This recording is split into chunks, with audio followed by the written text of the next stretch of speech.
Olives and olive oil have quite a significant symbol. Welcome to Chanukah Meditations 2023.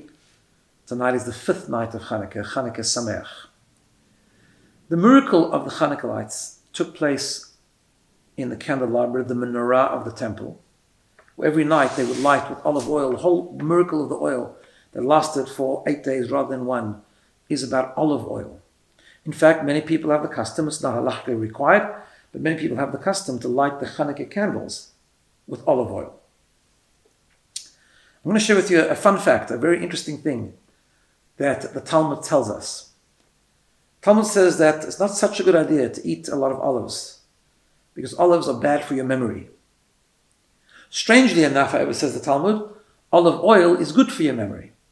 And therefore, would you know that there are people who have a custom till today that when they eat olives, they mix it with a little bit of olive oil to balance it out.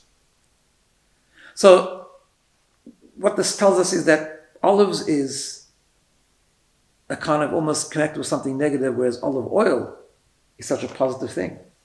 Why? What's the symbol? What's the idea? The Talmud says that the purity of olive oil comes from the following. Hazayit hazeh, this olive, says the Talmud, keshekotshinoto, when you pound it, when you break it up and you squeeze it, motzi shamna, it produces this beautiful oil, pure oil. You know, when we have challenge, when we get beaten up a little bit here and there, individually or collectively, it's obviously painful and sometimes very painful. But how we view it is very important. One of the lessons of Chanukah is the lesson of the olive oil.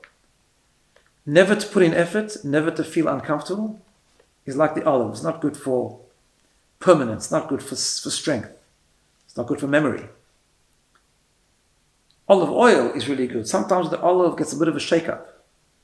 Sometimes when it's squeezed a little bit, two things can happen. We can either fall apart, be upset and depressed and despair, or we can view it as an opportunity for growth. An opportunity for greater resilience, greater strength that can come out. That's the power of the olive. So, let's just internalize that a bit. I want you to visualize something. Close your eyes.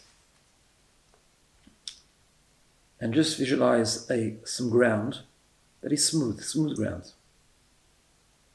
You can walk on it. You can bounce a ball on it.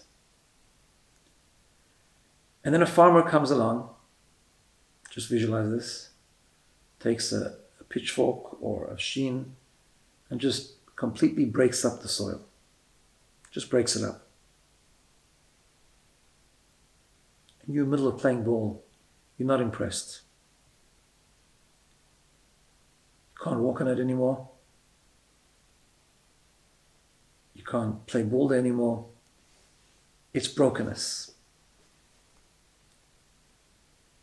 And then picture in your mind the farmer coming back and planting a vegetable garden. Watering it, giving it nutrients. And after a few weeks, you've got beautiful tomatoes, carrots, lettuce.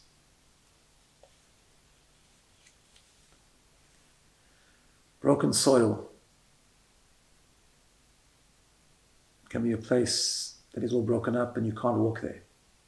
But it can also be a place of growth when it's attended to properly. As you sit next to your Chanukah candle, remember the lesson of the olive. When it's broken up, it produces oil. Collectively, we've gone through a tremendous period of brokenness, but individually, we also encounter challenges, upsets, things that don't go away, things that are sometimes painful and very painful, and the pain is real. But the miracle of Chanukah is we can turn the pain into an opportunity for growth.